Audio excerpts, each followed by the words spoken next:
I've heard small creators say it before, the algorithm's broken and my videos aren't getting viewed. Your content just might suck and that might be your problem. Let's talk about that. Before we get into the video, head down below, subscribe, and turn on notifications. Last month, we were able to get 50 new subscribers, which is unbelievable. Thank you to everybody who subscribed. This month, I'm trying to get to 400, which means that we have some work to do. Remember that subscribing also helps you, because this community that we're building is a whole bunch of small creators who are going to grow together. So by subscribing, you're joining a community of people who want to learn how to grow on YouTube.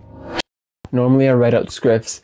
This time I wrote out a script and it didn't feel genuine, so here I am. So I want to explain to you why your content probably just needs work and that the algorithm probably isn't broken. In this video, we're going to be talking about 4 things: what the algorithm wants, how to identify when your content is actually doing badly, how to fix the problem, and how to make sure that your content isn't bad.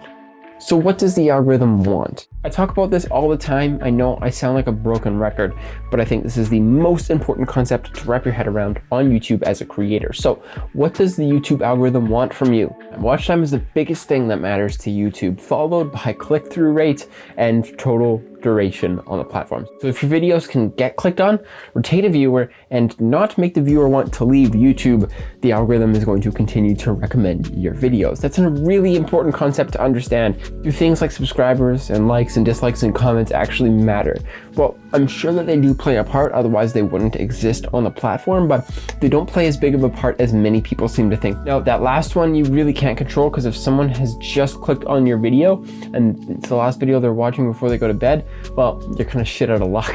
But the point still stands. You have to have people watching your videos and staying on the platform after they watch your videos. You don't want them to leave after your video is done. Next, is your content actually performing badly? There's a way you need to look at this to understand if your content is doing badly or not. So let's say that your video got 5 views. What are you comparing it to? Maybe Mr. Beast or a PewDiePie video? If you do look at a PewDiePie video, maybe he gets 30, 40 million views and he has 108 million subscribers. That's just under 30 to 40%. Is it then acceptable for me to be getting 50 to 60 views on a channel that has 300 subscribers? And the answer is yes. At the end of the day, views and subscribers do matter, but if it's reaching a point where it's discouraging you to look at them, you have to be able to take a step back. Everybody's going at their own pace as well. I say that to say that it's really important to look at your views and your subscribers and try to aim for small amounts of growth every month. Even if it's just 2 to 3% every month, you're not going to go from being you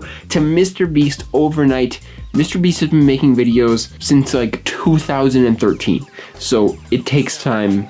Be patient. People will tell you not to look at the views, people will tell you to not look at your subscribers, but I'm here to say you have to look at them, because let's put it this way. You can't make money in a business if you don't count how much you've made. You can't grow on YouTube either if you don't look at your one growth metric, which is views and subs. So let's say that with all of that, your content is still doing badly. You're getting like 10% of your subscribers or less watching your videos. How's your watch time? How's your click-through rate? All of these things go back to the first point. Is your video actually good, or does your content suck? Now that is something we have to delve into. There's a few things that can cause your content to be bad. If your watch time percentage is consistently below about 40%, it means that you're not doing a very good job at retaining your viewer. This means you're not doing a good job of bringing them from the beginning of the video to the end. Maybe this just means that you're not interesting, or maybe it means that you're just not telling your story well enough so that people know what to expect. Now, a lot of this can also be caused by your click-through rate. So let's say, for example, your click-through rate is really high, but your watch time is super low. That might mean that your titles and your thumbnails are a little bit clickbaity, which, I'm sorry to say it does not work anymore. I know it worked years ago when Casey Neistat was vlogging, but it is not a thing anymore. Tell them exactly what's gonna happen and make your title and your thumbnail work together, because they do work together. People click on the title and the thumbnail at the same time, so stop making them work on their own. So let's say your interactions or your subs are low. That could mean that you're just not calling your viewers to action. Every video, I tell you in the very beginning to subscribe. There's a reason for that.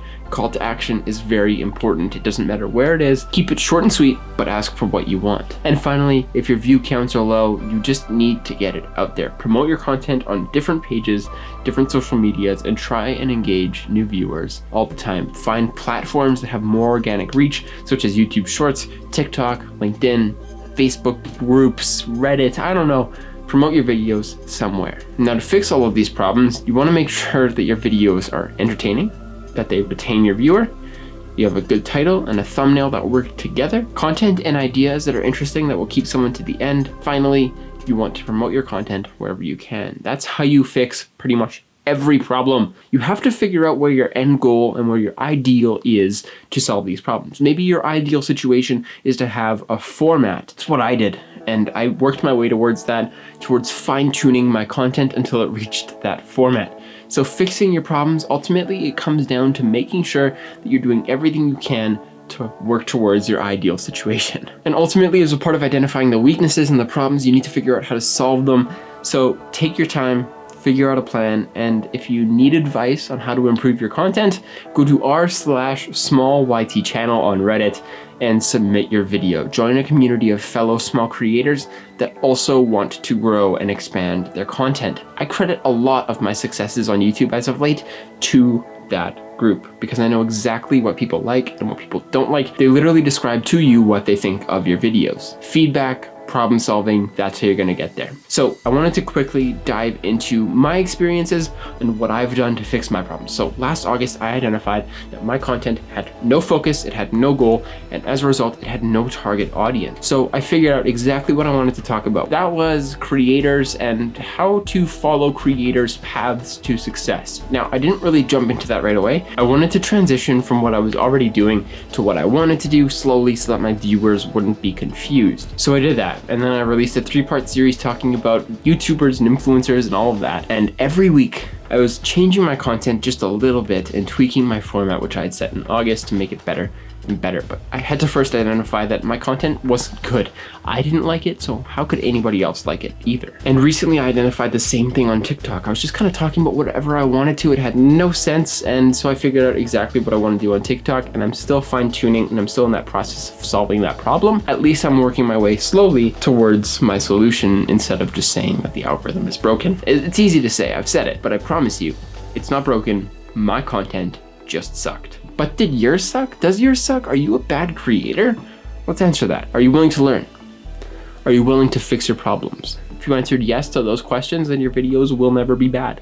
They're just a work in progress towards you becoming the best creator that you can be. And I know it sounds tacky, and you're gonna say it's stupid, and it's a stupid message. Maybe it is. As long as you're willing to learn, your content is never bad. It's just on a path to growth. If you have any questions about your content and you want someone to review it or give you feedback, comment down below that you want feedback. Do not leave links because YouTube will flag them, but tell me you want feedback and I'll go through and I'll look at your channel and tell you where I think you can improve. I hope this little sit down video wasn't too rambly, but I'm glad that we finally got to get around to that message. I wish you luck in your creator journeys, and until next time, peace.